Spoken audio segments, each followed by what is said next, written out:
Hey guys, it's Georgia now. We are here to do the Buffy the Vampire Slayer Season 4 Q&A. I always love doing these. Thanks for your questions, by the way, guys. I hope we answer all the ones that you guys wanted us to answer. So let's start with Adam. So this question was, what do you think of Adam as a big bad compared to other big bads we've had? I know my opinion. What's your opinion? I think he was a little bit scary. He didn't look scary, like, not like the Hush people, like the gentlemen. They were scary, but he was scary in the way that because he was powerful, he was scary, and just his face, he was always like, I'd probably, even though it was horrible, when they added in that fact that he like ripped into that little boy that was on the news and he did like anatomy, like he was trying to like learn.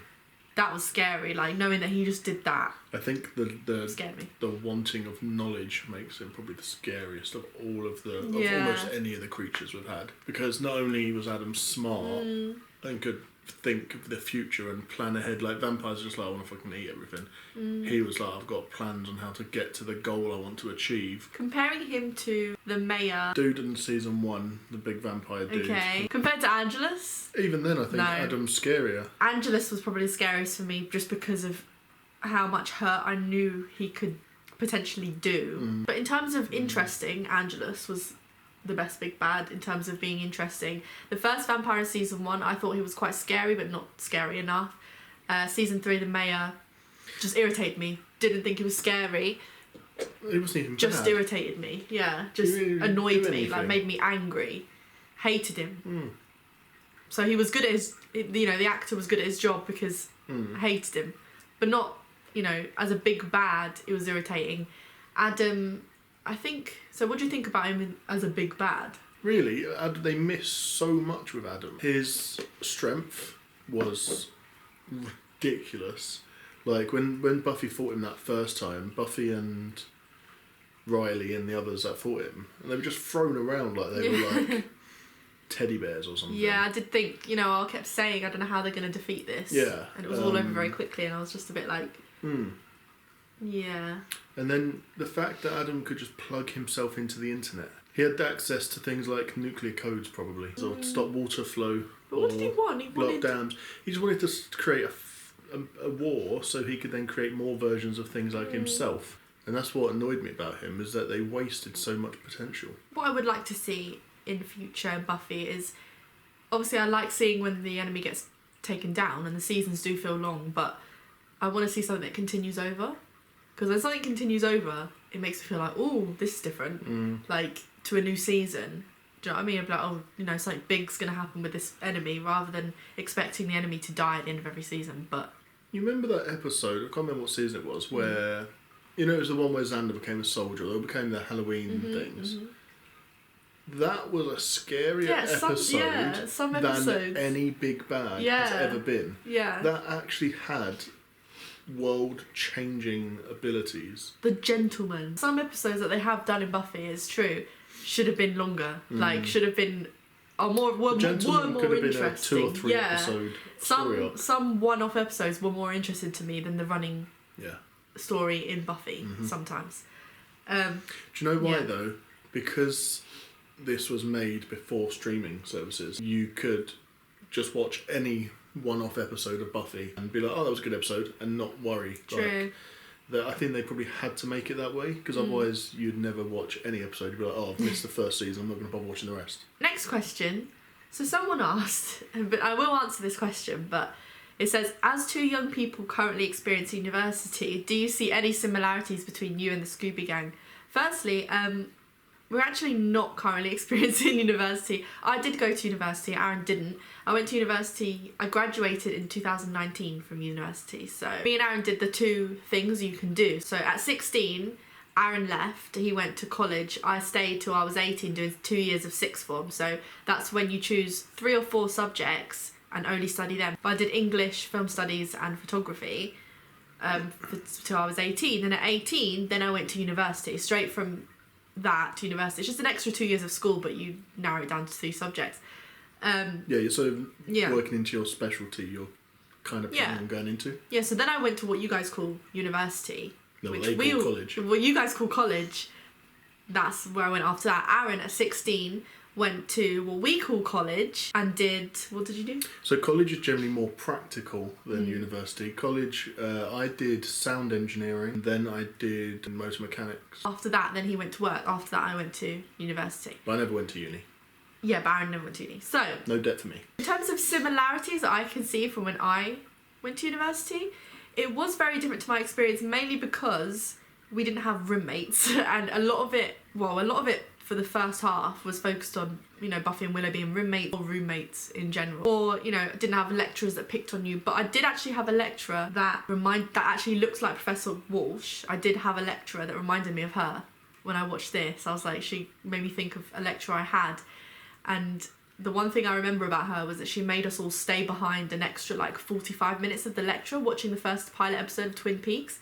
It was quite interesting, but, you know, we all wanted to go home. It was like 6 o'clock in the evening. But I do really want to watch that show one day. You know, I've heard some of you guys say it's really good, but it was just a random thing that we had to do. Tell them what one of your other professors was called. Also, I had a Professor Snape in London, in university. I had a Professor Snape. He was very cool. I did film and TV production at university. I guess my experience was kind of like Xander's. Yeah, and I was going to say, the thing that was similar was that I liked how in Buffy they went and showed the path of someone that didn't go to university. You know, even though with Xander it was kind of like a depressing plot, like, because it was kind of like, I don't know what to do with my life, but loads of my friends did go to university. I was the only one of my friends that went to university that I knew at the time, and you were like the Xander, I guess. You didn't, but you weren't laying at home doing nothing. No one ever told me off for being late if I was late, but it was awkward because everyone was just looking at you when you walked in. Much like Buffy, when she kind of felt a bit awkward sometimes. That was quite similar. Like, I did vibe with that. What creature have you seen in the 4 seasons with the coolest powers? That's hard because I have really bad memory, so I can't remember coolest powers. Adam with the spikes out of his arms, the plugging into the internet, the adaptability, the intelligence. He's definitely up there. To be honest, like, I like the witch powers. Like, Willow and Tara, like, I think their powers are really cool. I do still remember the cheerleader's mum from season 1. You know, that episode was one of my favourite episodes of the whole show. Yeah, I thought it was a good episode. Vampires have great powers with their speed, their ability to jump crazy high, to fall from great distances and just land it. Someone asked us for predictions for the series going forward, and what do we think will not happen? And we did write down some stuff for you guys. So I think predictions, I think we're going to find out everything about Tara that there is to find out. You know, that's coming because it's been, you know, foreshadowed, spoken about, mentioned, you know. I think something will happen with Anya and Xander. So I was thinking, like, something will happen to draw them apart. I think, I don't know if, you know, Anya's going to go down the vengeful route again, because I feel like she's not vibing with this life. Like, she's not really enjoying, because, you know, I thought by now we'd see her kind of opening up to the gang more, but she just kind of seems she's settling. She's constantly bored. She hates every meeting. She doesn't want to be around them. She just wants to go and have sex with Xander. Yeah. That's it. So, I mean, it's not like it's so unrealistic for her to be like that, because she was a demon for thousands of years. Like, she's still bored. I also think that Buffy will be torn with her Slayer duties in real life, even though we've kind of been down that road before. I think in a new way, just getting that vibe, something inner and deep will come to the surface, like the primeval stuff that was happening with the first ever Slayer. I think something like that will come up for Buffy. I also think Faith will die in prison. I think it will go with the storyline going forward, and I think Buffy's going to see it in a dream. I think she's going to know Faith dies in a dream, and a new Slayer's going to come. When you say Faith die in a dream, she sees Faith has died in a dream, or she's predicting that Faith will die in a dream? I don't know. I just think Buffy's going to have a dream, and it's going to be like, so, oh yeah, this kind of all tied into one theory that I had about Faith. I think, obviously, Buffy and Faith have a connection. Is you know, obviously they do, and in her dream, I think she's going to have a dream a bit like the dreams we had where they were making the bed, just like really deep, where it's not going to be like Faith is dying in prison, like in the dream. It's just going to be something deep where she's like, I gotta go now, Buff, like, you know, kind of like sad. She's fades or something. And I also think a new Slayer's going to come, but the Slayer is going to be younger than Buffy, like possibly even like 12 years old. I don't know how old they can be. I don't know if I'm forgetting an important rule about Slayers, but I'm predicting this one's it's got to be new, right? We can't just keep having a young girl that either gets on with Buffy or doesn't. She's going to be young as possible, and Buffy's going to need to care for her, because in that one dream that Buffy and Faith were in, Faith said little sister's coming, and I was always like, what is that about? I don't know what that meant, because I don't remember that having anything to do with the plot at the time. So I think a new Slayer's going to come. She's going to be really young, and Buffy's going to have to take care of her, and it's going to be, you know, something new for Buffy. My last prediction, I think Riley's going to have an important arc this season, and I think that's also going to cause tension between him and Buffy. I think they're also going to drift apart, and those are my predictions. In terms of what I don't think's going to happen, not sure. I might have talked about that I don't think Faith is going to carry on. I don't know. Like, I don't think Anya and Xander are going to last. Those are the kind of things I don't think. Riley and Buffy, don't know if they're going to last. Although they are suited, there's something still a bit not right about them. But anyway, your turn. What I was going to say actually is the younger Slayer thing. They always have Slayers in training, and it's been a while since the Slayer has died, which means she's been growing. So in theory, she should be much younger than Buffy, unless for some reason they skip a few of the ones that were in training for just a newer one. Maybe. Maybe they're going to try something new.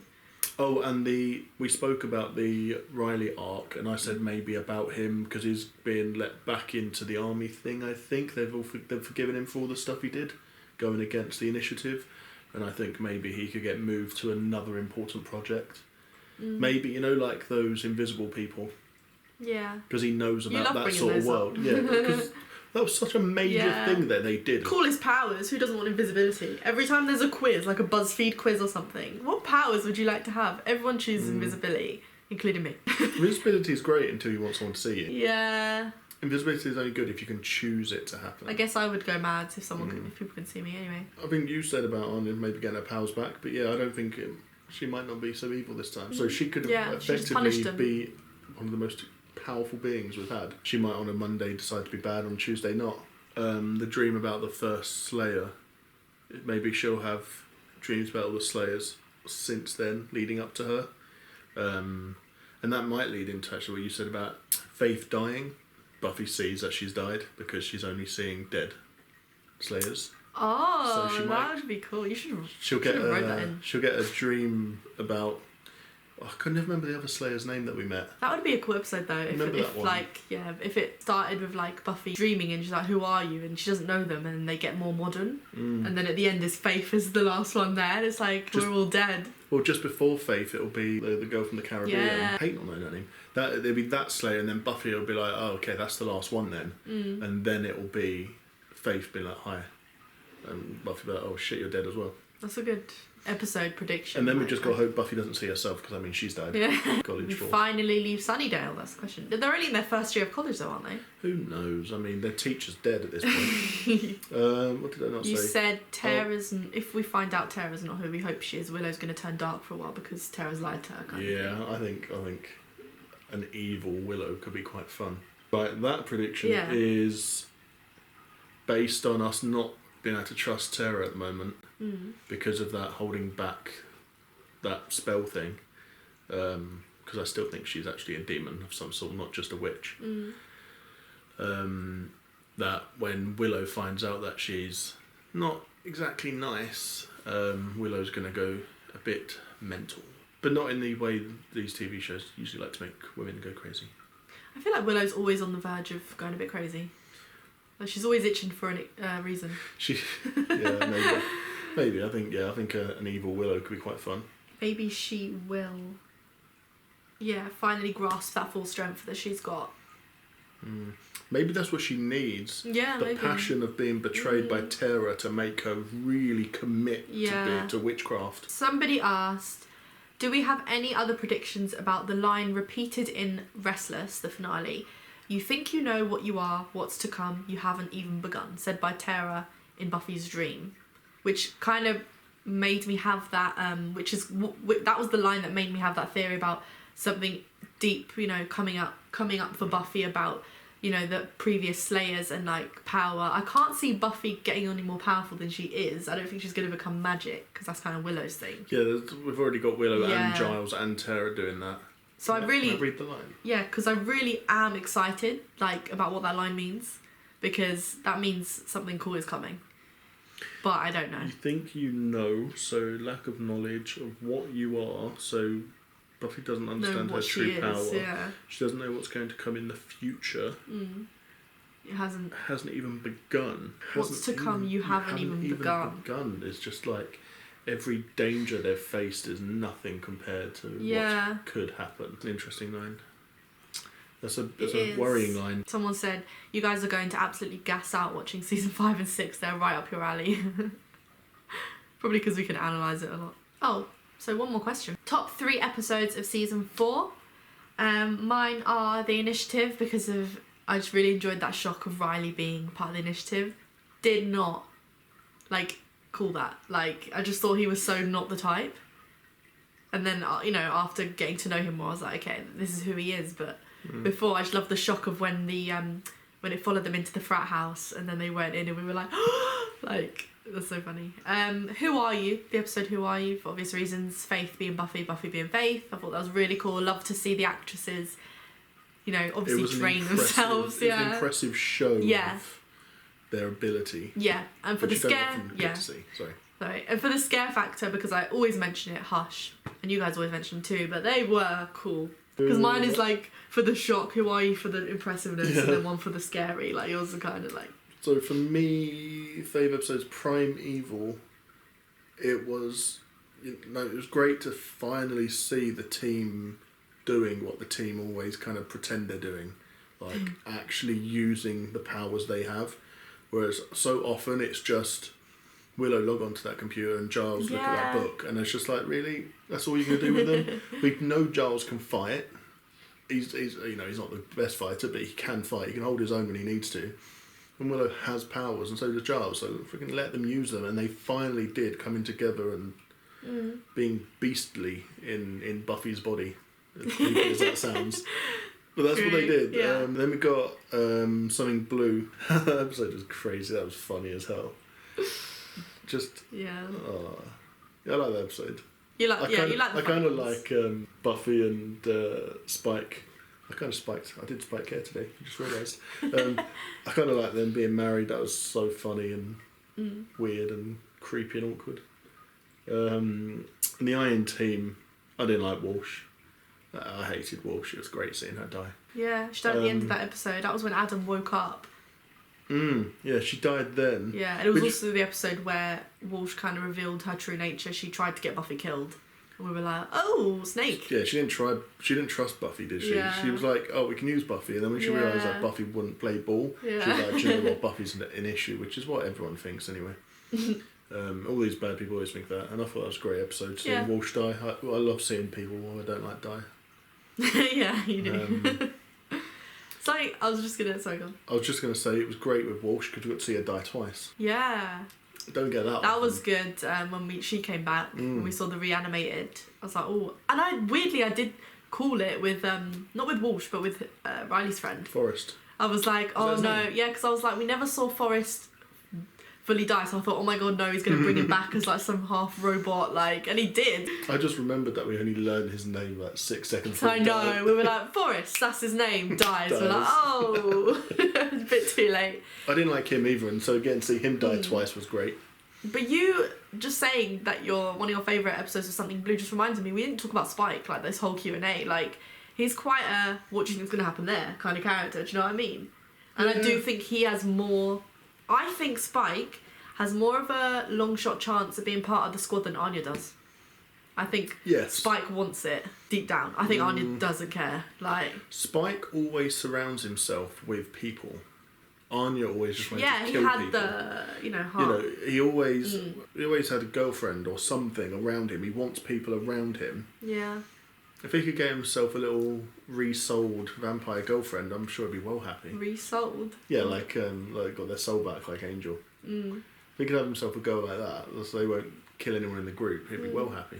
I don't know if he'll be in the group soon, but I think it will happen. I think he'll be like this character for a while, as he has been, just kind of he helps them out every now and then, and he's just kind of like a funny side character. I think they'll keep him like that for a while. He's going to demand, like now they know Riley knows how to get the chip out. He knows Riley knows. Or he will do. He'll just, if he wants, he can just, new predictions. If he wants, he can just go to every demon and be like, this is where they all live, we're going to fucking kill them. But he doesn't. He doesn't do it, does he? It's what he could do, and that's something that he could threaten them with. That's true. That's something they might have to realise. But I think they'd call his bluff. They might. I think Giles would call his bluff. I think Willow would call his bluff. But they'd be like, no, Spike, you care. But Spike's also an animal. He acts like an animal. He does things like an animal. And when an animal's trapped, they react badly and lash out, and he might, if he's pushed. If they don't give him any sense of freedom... You saw how much he hated being chained up. He's basically still chained up. He can't even eat anything that he wants. But I mean, I think that whole plot with the chip is kind of proof that he is going to be part of them and good, because why do this whole storyline if he's just going to go back to the way he was? I think they gave him this storyline so he could be eased into being good. Do you know what I mean? Like, because it might get to the point where then they eventually takes his chip out and he doesn't want to kill them. But he still has no soul. No, but he has something that makes him love Drusilla and be heartbroken when she dumped him. I don't think Angelus loved or fancied anyone. I don't think he wanted to. I think his interest was... You see, we know Spike's a terrible villain, right? He's a crappy villain. Yeah, and that's why we like him so much, because he's so funny, because he's useless at doing bad stuff. Yeah. Because his goal isn't to do bad stuff, I don't think. I think his goal is to actually try and find some happiness in his... Yeah, he says, I like football. He's teamed up with Buffy to stop the mayor because the mayor was going to get rid of all humans. And Did he do that with Angelus as well? Team up with Buffy? I think he does every season, because he actually likes having them around deep down, and he likes humans. I think it's also probably because, like I said, he likes having people around in general. That if he's the one in charge, if he's the big bad, then he has his posse. There's always people around him. Yeah. He's got company. I think Spike's just lonely. He is, because he's just like, he's always loitering, and then he kind of looks a bit bored when he's just by himself. Favourite character right now? Who is it? Mine's changed so much over the seasons. I don't want to say Giles because we hardly see him this season. I think Spike's been my favourite character. Yeah, when he's in it, I like it. He brings a comical side to things, but not written like in a slapstick or in a sitcom way. You know that he brings a comical side to things the way Xander used to. Xander's got a lot more serious lately. Yeah. He's kind of getting done with everything. Like, Xander seems getting a bit more sick of it. Do you know what, though? That might be depression with, like, living only with Almia. He doesn't see his family. His parents don't like him. He lives in a dark, dingy basement doing nothing all day. The only time he's ever useful is when something needs to be killed, and that's going to take a toll. Yeah, I think Xander had a rough upbringing, which is kind of hinted at in lots of episodes. We saw that, the dad in the dream. But I think I'm going to agree with you, Spike. Spike is just honest of who he is. He's not a good guy, but he's honest about it, and so you have to agree with that. We know exactly who Spike is. Exactly. I mean, they don't. We've spoken to him. He's spoken to us. They don't know who Spike is. They can't trust him. Yeah, they hate him. But they don't love him like we do. We know exactly what Spike's like, and then we can just accept it.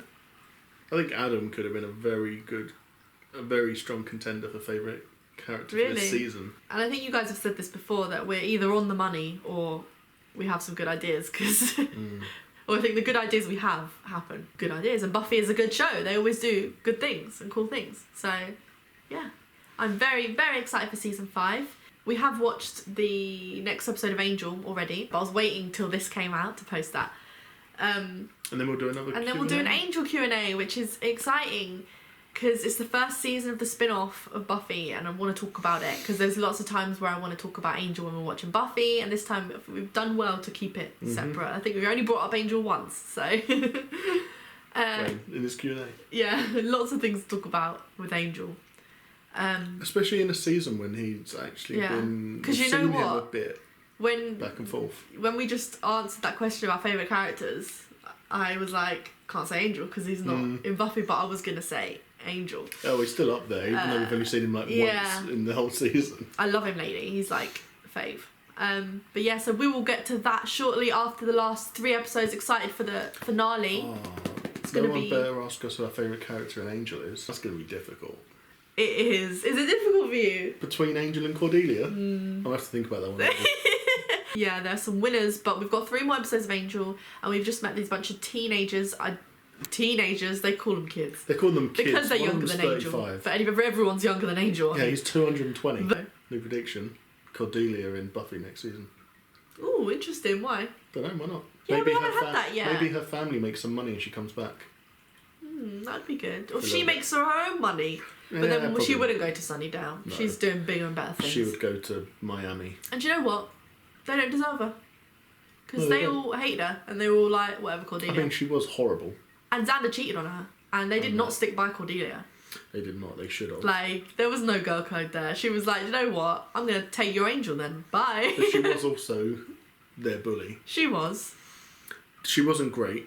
They weren't great. Anyway, this is all for the Angel Q&A, which will be coming after we finish Angel. So yeah, we'll see you in the next episode of Angel, guys. Hope you enjoyed this Q&A. And we can't wait for season 5 of Buffy the Vampire Slayer and all the amazing things that I know will happen. Because what's to come... Yeah. What's to come hasn't even begun. If you enjoyed this video, you can give it a like. Subscribe if you haven't already. Become a patron where you can get this episode in full with all our rambling, because probably I'm going to have to cut it down for YouTube. So if you want to become a patron and get all our random points that we think don't mean anything, but maybe they do mean something to you because we haven't seen the show, you can click that link in the description for only £5 a month. Plus tax. And we'll see you there. And remember, guys, be sure to wear the cheese. Don't let the cheese wear you. See you later.